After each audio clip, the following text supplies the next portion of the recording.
So ito na mga boss, isa-soundcheck na natin yung D5 na C5 yung brand. 450 watts to mga boss, single magnet lang. So testing natin kung maganda ba ang quality niya.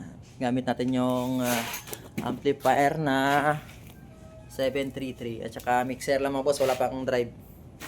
So soundcheck natin with Master Binson of Sys Electronics.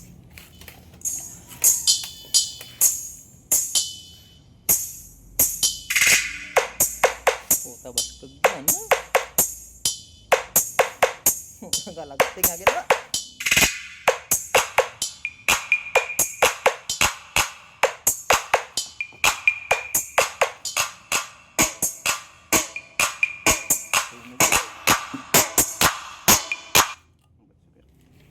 Ito na sa isa.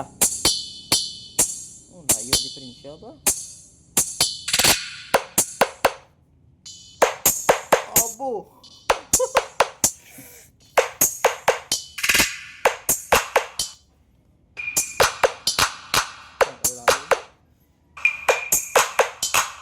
Grabe!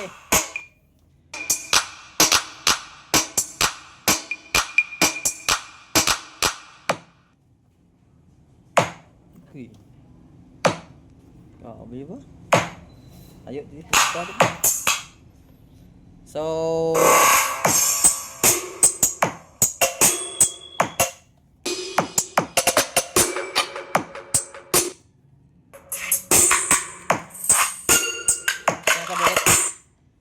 John Lunta.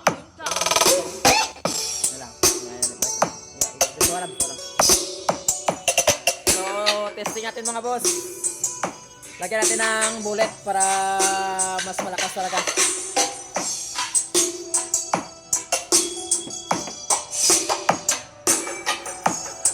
Lagyan natin ng bullet isa-isa.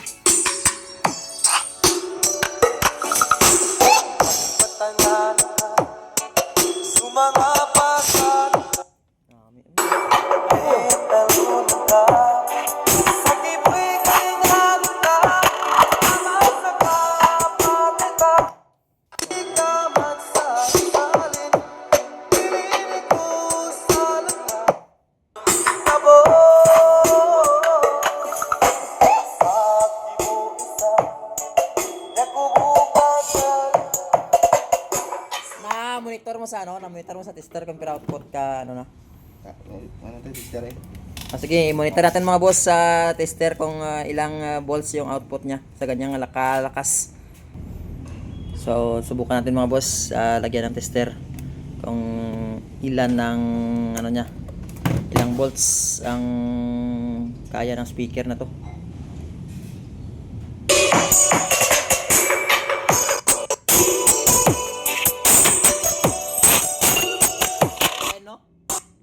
Mga 10 volts lang mga boss, pero ganyan ang kalakas, oh. 10 volts.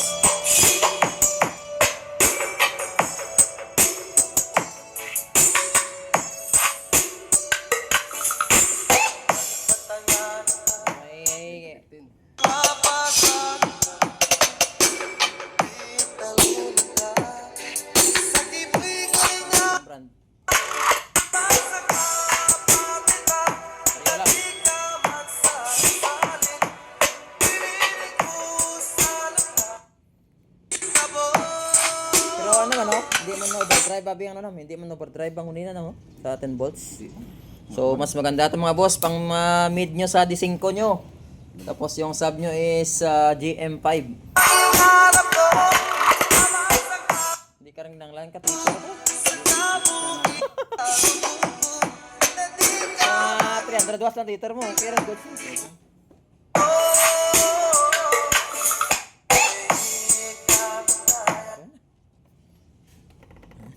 Sarap ya. Bro.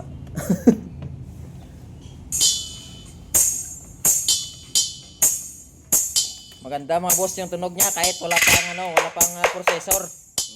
Amplifier lang at saka mixer. Diba?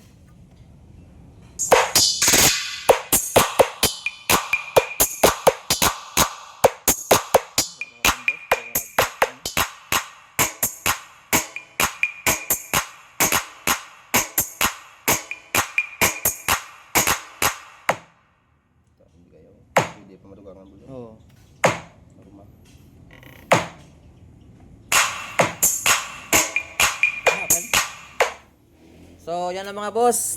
Napakinggan nyo naman. Alam nyo na kung saan ito mabibili. Dito lang sa Sis Electronics Sibalom. Sa halagang 1,050 lang mga boss. So, wala pa tong sticker. Is lalagyan pa natin ito ng sticker or i-edit pa natin yung sticker nya. D5 C5. So sa gusto mga boss, punta lang kayo dito sa may Sis Electronics Sibalom. Single magnet lang yan, no?